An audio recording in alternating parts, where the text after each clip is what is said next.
अवधूत चिंतन श्री गुरुदेव दत्त. श्री स्वामी समर्थ. तुम्हा सगळ्यांचं आपल्या चॅनलमध्ये खूप खूप मनापासून स्वागत. उद्या आहे महाशिवरात्री, अतिशय महत्वाचा दिवस भगवान शंकरांच्या उपासनेसाठी.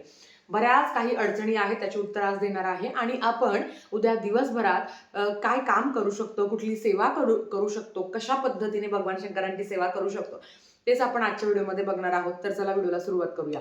सगळ्यात आधी आपल्याला महाशिवरात्रीच्या दिवशी 4 प्रहर सेवा करायला महत्व आहे.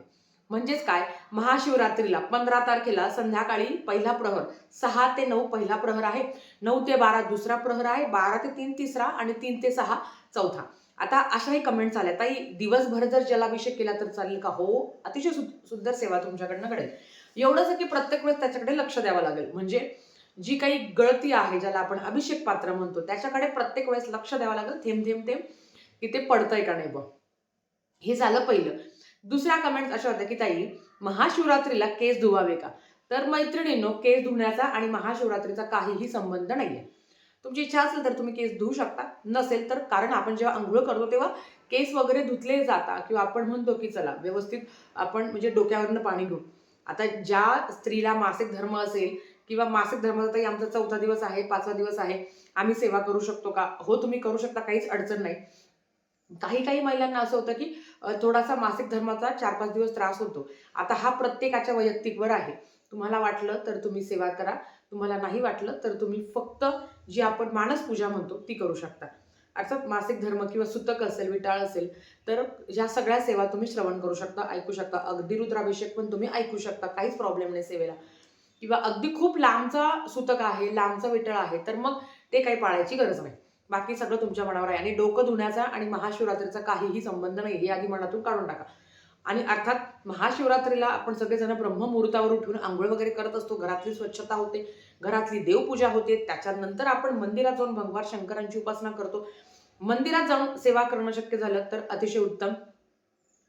नाहीच तुमच्याकडनं शक्य झालं तर तुम्ही घरातही पूजा करू शकता. आता घरात शिवपिंडी नाही तर तुम्ही जी काही मातीची शिवपिंडी आहे ती तयार करू शकता, त्याच्यावर तुम्ही सेवा करू शकता. आधीच सांगितलं आहे की महाशिवरात्रीला पृथ्वी तत्वावर शिवतत्व खूप जास्त प्रमाणात जागृत झालेलं असतं, आणि अर्थात ते आपल्यापर्यंत आकृष्ट व्हावं म्हणून आपण सेवा करत असतो. आणि महाशिवरात्रीचे 3 प्रमुख अंग आहे: उपवास, त्याच्याबरोबर येतं ती पूजा आणि जागरण, ज्याला आपण प्रहर काळात सेवा करणं म्हणतो. आता 4 प्रहरी सेवामध्ये तुम्ही अखंड नामजप, जलाभिषेक करू शकता. नाही शक्य होतं, जेवढं होईल तेवढं तर करण्याचा प्रयत्न नक्कीच तुम्ही करू शकता.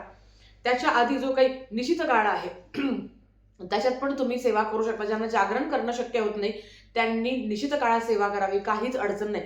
जसा जमेल, जेवढी जमेल तेवढी सेवा करण्याचा प्रयत्न करा.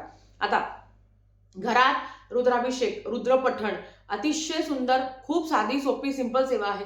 आपण जो काही आपल्याकडे श्रावण महिना असतो तेव्हा आपण अखंड प्रत्येकाच्या घरात सेवा होते. तुम्हाला नाही शक्य होत, तुम्ही केंद्रात जाऊन त्या सेवेला हजेरी लावा. तुम्ही सामूहिक सेवा करा. ज्यांची इच्छा आहे त्यांनी घरात करा. अगदी दिवसभरात, प्रहर काळातच केली पाहिजे असं नाही आहे. तुम्ही त्याच्या आधी जरी केली, म्हणजे उद्या तुम्ही दिवसभरात कधीही सेवा केली तरी चालेल. आणि जो काही 4 प्रहर सेवा आहे त्याच्यात ज्या ज्या गोष्टी सांगितल्या आहे की आपण साखरेचा, चंदनाचा, किंवा जो काही उसाचा रस आहे, मध आहे, पाणी आहे, दूध आहे, याचा तुम्ही अभिषेक करू शकता. जसं जमेल तसं तुम्ही करू शकता. आता बऱ्याच वेळा असे प्रश्न आले की ते आम्हाला उपवास, म्हणजे आता काही लोकांना उपवास करणं शक्य होत नाही, प्रत्येकाच्या शरीरावर आहे. बघा, उपवास करणं, उप आणि वास म्हणजेच काय, परमेश्वराच्या जवळ वास करणं. तुम्हाला जर प्रेग्नेंट असाल आणि त्याच्याबरोबर काही अडचणी असेल, मेडिकल प्रॉब्लेम असेल, गोळ्या घेणं कंपल्सरी असेल तर उपवास नाही धरला तरी चालेल. पण एवढंच आहे की ह्या दिवशी तामसी पदार्थ वर्ज्य करावे. म्हणजेच काय, कांदा लसूण विरहित तुम्ही सात्विक भोजन, भाजी पोळी काय असेल ते तुम्ही खाऊ शकता. ज्यांचा उपवास आहे त्यांनी भरपूर पण खाऊ नका की जेणेकरून शरीराला त्रास होईल. आणि खरं तर महाशिवरात्रीला अगेन उपवास महत्वाचा असतो, पण काही कारणांनी शक्य नसेल तर तो नाही केला तरीच चालेल.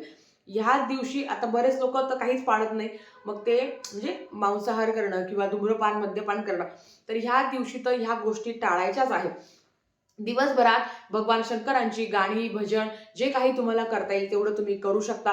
प्रदोष काळानंतर भगवान शंकरांच्या उपासनेचा सगळ्यात महत्त्वाचा काळ असतो, जो उत्तम काळ ज्याला आपण म्हणतो, तो प्रदोष काळ असतो. भले तुम्ही सकाळी रुद्राभिषेक केला, संध्याकाळी तुमच्या शिवपिंडीवर तुम्ही अभिषेक करू शकता किंवा मंदिरात जाऊन तुम्ही पाण्याचा, दुधाचा, मधाचा ज्या गोष्टी तुमच्या घरात उपलब्ध आहे तिथे जाऊन तुम्ही अभिषेक करू शकता. त्याच्याबरोबर इथं बेलपान अतिशय सुंदर आणि ते भगवान शंकरांना अतिशय जवळचं आहे. धोत्र्याचं फूल, धोत्र्याचं फळ, त्याच्याबरोबर भस्म, ह्या गोष्टी, चंदन, ह्या गोष्टी भगवान शंकरांना खूप जास्त प्रिय आहे.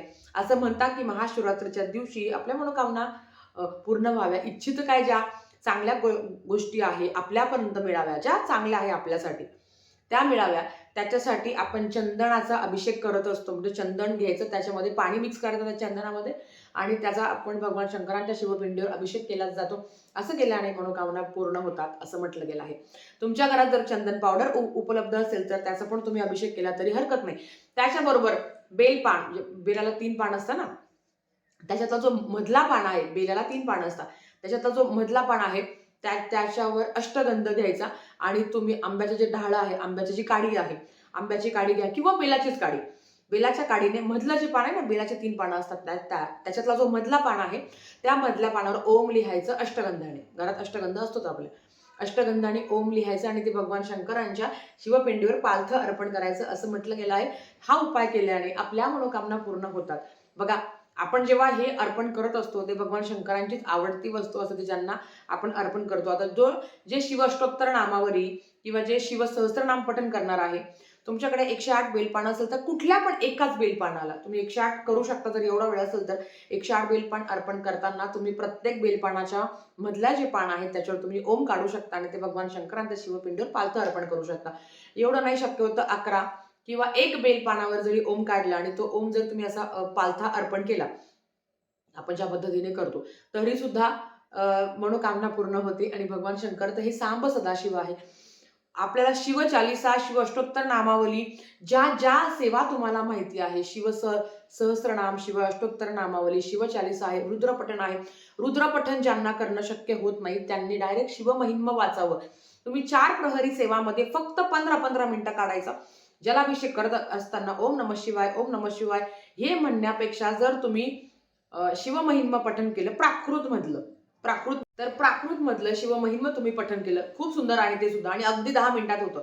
किंवा ज्यांना वाचायला अडचण आहे, जे म्हणतात की ताई नाही शक्य होत, युट्यूबला लावून द्या 4 प्रहर सेवामध्ये कुठल्याही वेळेला, म्हणजे 6 ते 9 मध्ये तुम्हाला जेव्हा जमेल तेव्हा एकदा शिवमहिम्न म्हणा, त्याच्यानंतर वाटलं तर तुम्ही संपूर्ण रुद्रपठण करा, नाही वाटलं तर परत शिवमहिम्न म्हणा. असं तुम्ही कंटिन्यू 4 प्रहर सेवामध्ये करू शकता. ज्यांना जागरण करणं शक्य होईल, कारण महाशिवरात्रीला शिव आणि शक्ती यांचं मिलन झालेलं आहे आणि जागरणाला खूप महत्व आहे. पण जागरण करत असताना आपली काळजी घेणं महत्वाचं आहे. काही अडचण असेल, तुम्हाला झोपण्याशिवाय पर्याय नाही आहे, तर तुम्ही झोपू शकता. जेवढे प्रहर तुम्हाला सेवा करता येईल तेवढे तुम्ही करू शकता. ह्या दिवशी चांगलं बोलणं, चांगलं आचरण करणं, उपवास. आजच संध्याकाळी आपल्याला सगळं खाऊन घ्यायचं आहे.